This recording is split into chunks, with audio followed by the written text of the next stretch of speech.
Hey guys, how are you? I'm about to transfer some beer into a keg and I thought you might be interested in having a look.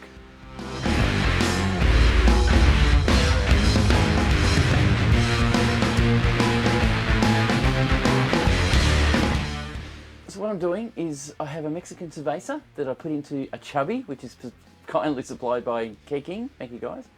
I'm going to transfer it. It's been cold crashing in the fridge for quite some time. And I'm going to transfer it into my sanitized keg. Now my keg is this one here. You guys probably can't see it too well from the camera down below, but it's one I use and it's clean. I've just given it a good scrub, just get some light there so you can see what's going on.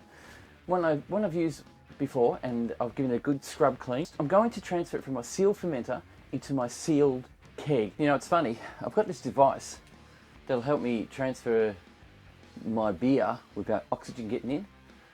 The ridiculous thing is I can't find it. Anyway, what I've got is my pressure. I don't need the gauge, so what I'll do is I'll remove the gauge because I've dropped it on the floor. So I remove the gauge. I'll pop my little pipe in just to make it nice. Now there's an in and out in this, so we want it to point in the right way. There's a little arrow written on it, which direction it travels in. That's the out area, so I'll just throw that on. This is now my control valve, so I can keep the pressure at what I need to keep it at. So what I do now is I'll actually throw that on here. This goes into the in. So that's the in post, like that. That way, when the keg fills up from the bottom up, which this, by the way, is full of CO2, fills all the way up, it'll actually come out the top and start coming out the top end. That way I'll know it's done. Alright, so what I've got is my keg and my beer, which is finished fermenting and cold crashed. I'm going to put an equal amount of pressure in my fermenter as well as my keg. That way when I do plug my transfer pipe in, it'll be equal. So first of all, I'll grab my CO2 and I'm just going to make it about 10 pounds of pressure in there. Just crack it open. Right, that was fairly high. Do it again. So I'm going to bring the pressure up to 10 pounds. I know you guys probably can't see that, but it's about 10 pounds there. I'll just put that into here. We'll let 10 pounds of pressure get up into the, there you go, so that's already telling us it's there. Alright, we'll purge that. So what I've done is I've equalised the pressure in here. This is actually 10 pounds of pressure. I'll open the valve. We hear it come out just slightly. That's sealed and it's also been purged from what I just did. So I want to basically fill that one up with the same amount of pressure. I'll get that off.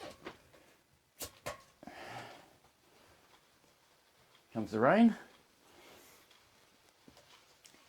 So I'll just put that up against there so it doesn't fall out. Where's the in? Oh, it doesn't matter. So this is our in pipe because the other pipe is attached to the out pipe. And there you go.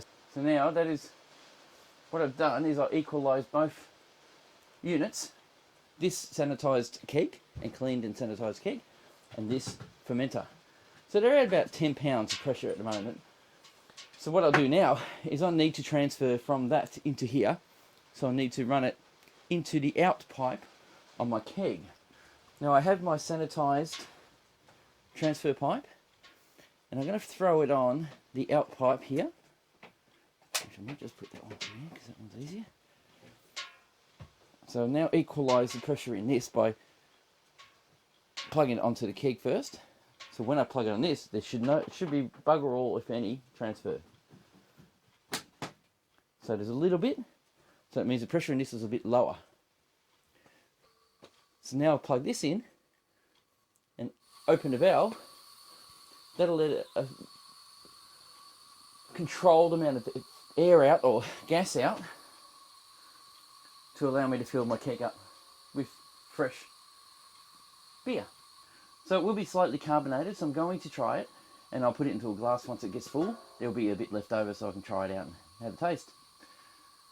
So stick around, guys, while this empties, and we'll time lapse it so you won't have to wait. The great thing about this transfer is it's a closed transfer. So what happens is the fermenter has the same amount of pressure as the keg when I first start. So that way I don't get any oxygen in there. I've also purged the keg to get rid of as much oxygen as possible. The fermenter already was under pressure, so it already had no oxygen in it. So all I'm doing now is transferring it from the fermenter into the keg by releasing some pressure from the keg so that the transfer will carry slowly over into from the fermenter to the keg. I hope you understand that. As you transfer though, the pressure will slowly drop. So you'll need to repressurize your, excuse me. You'll need to repressurize your keg. That's starting to transfer too quick, so I'll slow that down a bit. You can hear the pressure building as it's doing it. And what that does is it, if it goes too quick, it'll foam up in the keg and bubble up. By the time it gets to the top, you'll have this much foam, this much beer, which you don't want. So anyway, back to it. Don't expect it to be done within a half an hour. It probably will be. Just keep your eye on it, take it easy, because the faster you transfer it, the more foam you'll get and the more problems you'll get. So just be patient. The great thing about the Chubby, funny enough, is that you can actually leave the beer in there and just carbonate it like that. And you can serve it straight from the Chubby if you want to. It won't be a problem. You can leave the yeast in there and just serve it until it's empty. The pickup tube will pretty much skip any dregs or problems. And it'll be a good beer. It has been in the fridge now for 2 weeks or so. Kind of because I haven't had time to do this. Today's the first time I've been able to do it. And I'm really happy. It's working fast. We're about to come to the end. You'll start seeing stuff come out of here soon. I probably should get something to catch that.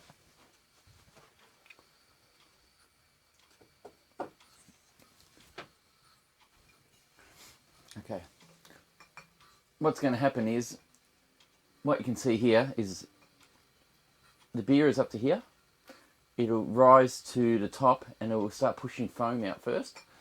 And that'll give us an idea on how full we are. Once it starts coming out with liquid, that's when we stop.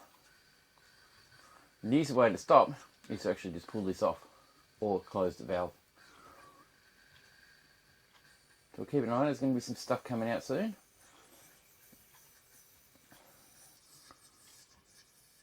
Right now what you're seeing is actually the sanitizer foam coming through. What I probably should be doing is putting a pipe on it and just running it into this down on the floor.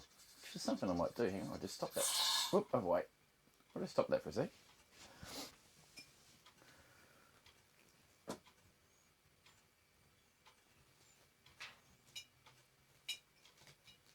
Let's see. Oh, look at that.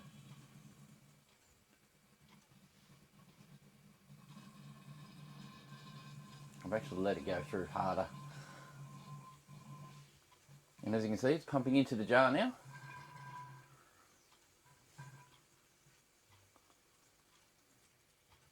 And we'll soon start getting liquid coming through. Once the liquid comes through, we're at the top. Alright, that looks like liquid. That's it. We are finished. That is finished transferring.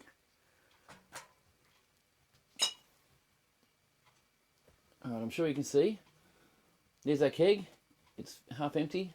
Down the bottom you can see some sediment. If you can see that clearly, I hope you can. We'll extract some beer out of there beforehand. I'll put some into a glass now, and I'll try it. See what it's like. So there you go. There's our closed transfer system. It works. It keeps it sanitized and clean. So transfers like that work really well. And it keeps it completely free of oxygen. Also, if you keep your equipment clean and sanitized, you won't have any issues like I did once before, just recently. And it was my fault. Stupid thing to do. But anyway, here's our keg. This is 19 litres or 19.5 litres. I'll switch you off for a sec. I'll fill up my glass and I'll come back. Alright, so I poured myself a glass. That's what it looks like. Grains of glass, mate. This is unreal. So ready. Smells pretty fresh. Actually smells pretty good. So this is what we have left over. There's a little bit left on the bottom. I'll just have to pretty much wash that out. I've also got my stout that I have to put in the fridge as well. So I'm going to transfer that in there in a sec so I can cold crash it. But first, we shall try this beer. Alright, it's a bit foamy. Smells good. Smells like beer, really. It's got a bit of carbonation to it. Not bad. Not too sweet. Pretty nice. Just a plain beer. Just tastes like beer. It's not terrible. It's actually nice. It's got hardly any hop taste. Got a little bit of hop smell, but I didn't put any hops in or dry hop it in any way. I used the actual ingredients. Malty taste. A little bit of carbonation, which is great because it's natural carbonation. Hey, it's good beer. It's going to be beautiful. This is a really good summery one. The alcohol volume was 4.7, so that's pretty good. It's nice. It's pretty clear straight out of the fermenter. I reckon leaving it for a week in the keg would definitely make it clearer. I'm very happy with that. That is a really good beer. Mexican Cerveza by Coopers. Good tasting. There's no off flavours I can taste. Normally with kits you taste off flavours, but that is really nice. So what I'll do now is I'll throw that into my kegerator and I'll sit it in there for about a week, put a bit more carbonation in it to make sure it's fizzy, and I'll do another tasting. Maybe during a normal Wednesday tasting, I'll probably taste that one as well. So I'll give it a week. Right now, it does still taste fresh, so it still tastes like it needs a little bit longer to age. I reckon another week, and I reckon the flavour's going to change completely. Really happy with that. Turned out really well. Finally, a beer that's not bad. So thanks guys, thanks for watching. I hope this was educational. I hope you learned something from it. Cheers guys.